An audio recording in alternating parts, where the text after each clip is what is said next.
All right, another Schmolke investment team spring football practice report.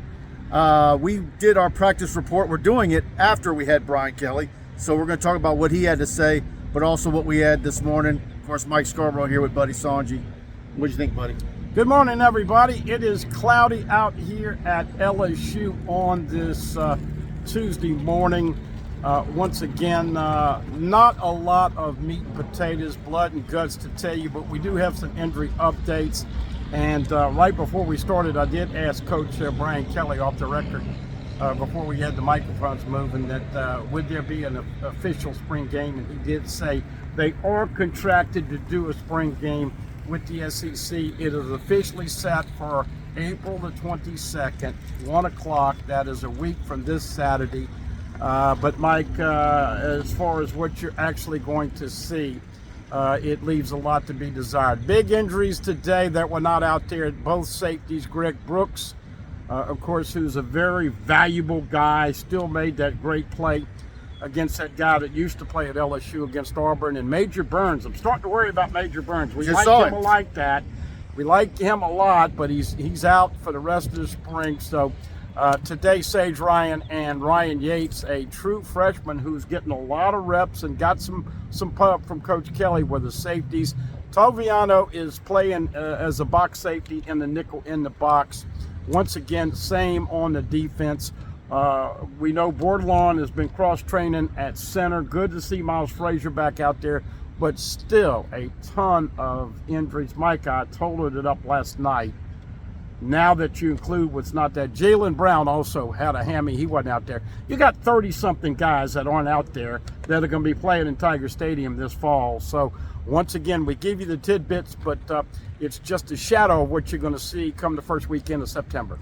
Buddy brings up Major Burns. I was, after we had Brian Kelly, I'm pulling through the parking lot, and here comes Major Burns, one of those little carts with his knee on the pad and pushing himself through his car.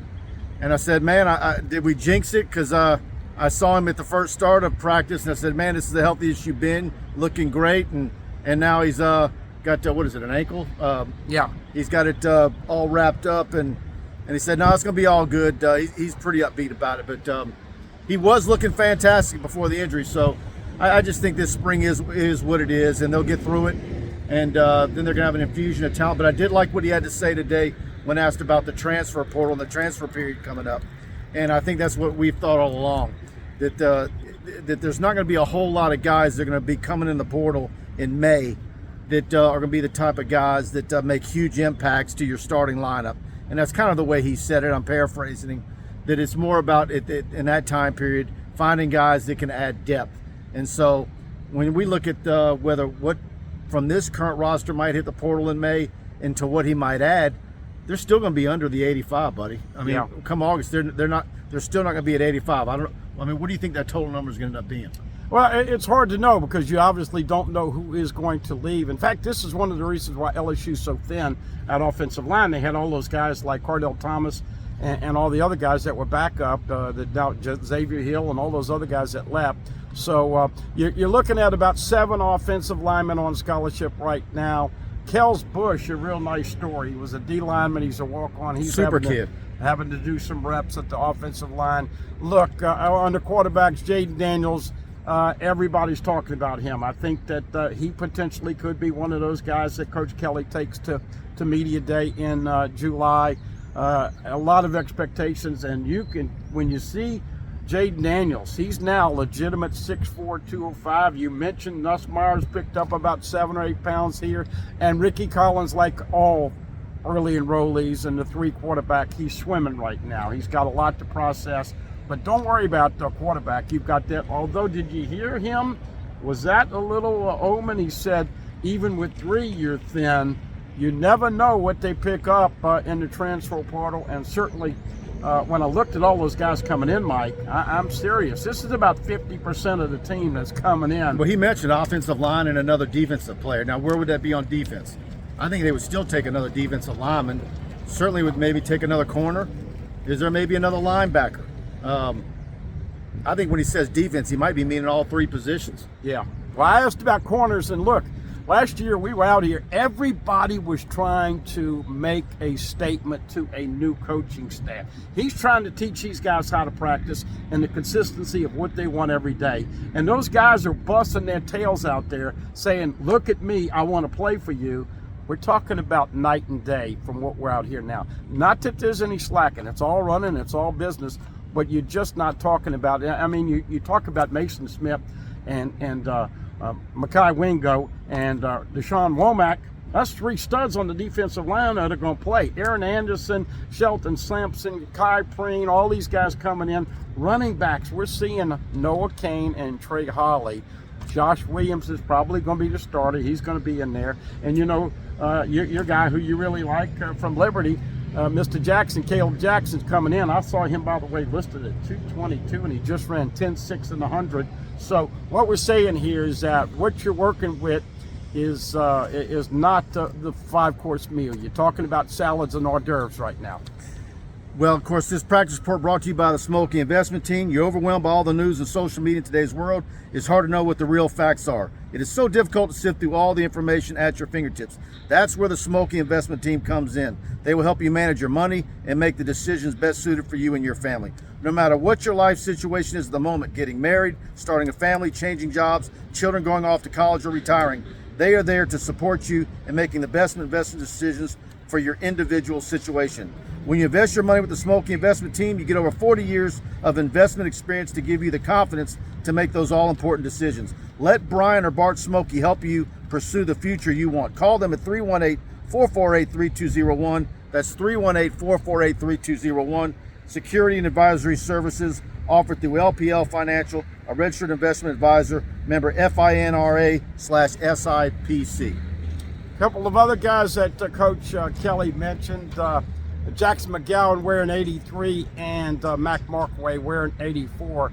Those are your two basic scholarship tight ends. But you got Mason Taylor and this kid Pimpton, who everybody's going crazy about, 6'6", 230. He's killing it. I can't wait to see him. Killing it in the shot put and the discus. He's going to have some explosion. So you double your input at tight end. We just talked about running back. We just talked about wide receivers.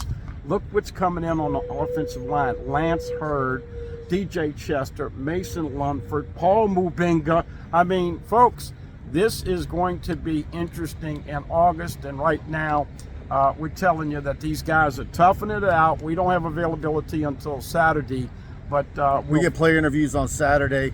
And you mentioned some of the linebackers. I shot a lot of linebackers today.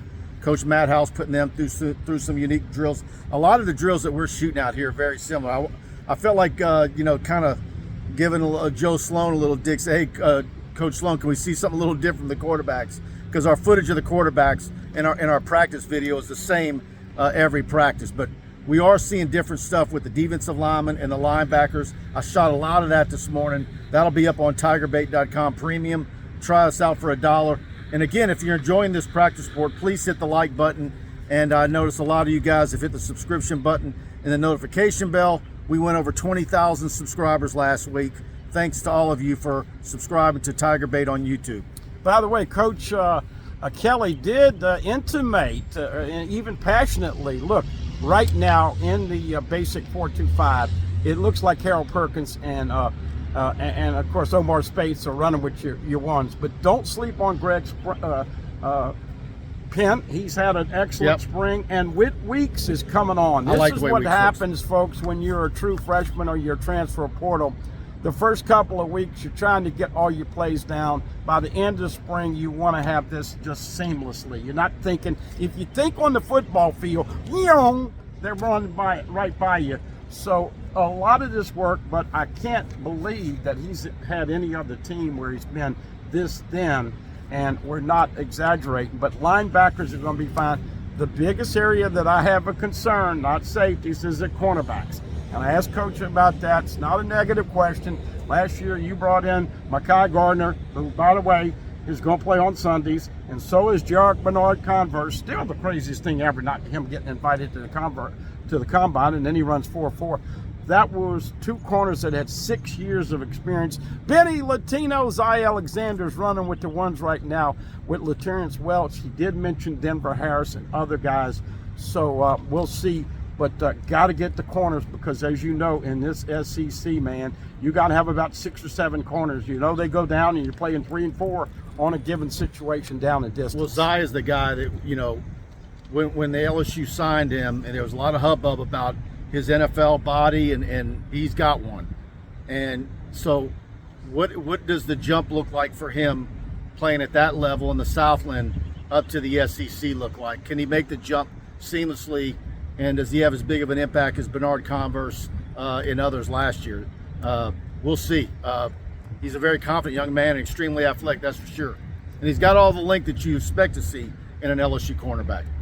Obviously, special teams, we really don't get much of a look. See, we kind of had a shortened time, but I wanted to ask the question, is blocking a punt not cool anymore? Do you not try? I really thought last year, and of course special teams were all going to bury it last year, but seeing that they only returned the punt 4 yards a punt return, why didn't they go after a few more punts last year? Oh, by the way, that last stomping ground where Brian Kelly made his living for over a dozen years, Notre Dame blocked 7 punts last year. We're not going to know until fall, but what is John Jancic and the collaborative effort with all the coaches being involved in special teams? How much better is special teams going to be? Who will be your return guy? And will you get a block punt or a block kick? Because certainly they had enough block kicks on the other side of the fence last year. Got a lot for you on Tiger Bait. Go subscribe there for $1. Again, hit the like button. And we've got Brian Kelly's presser from today up here on our YouTube channel and a lot more. And anything else you want to add? That's it. All right, guys. Thanks for tuning in. Thanks to the Schmolke investment team. And we'll see you Saturday morning. See you tomorrow night.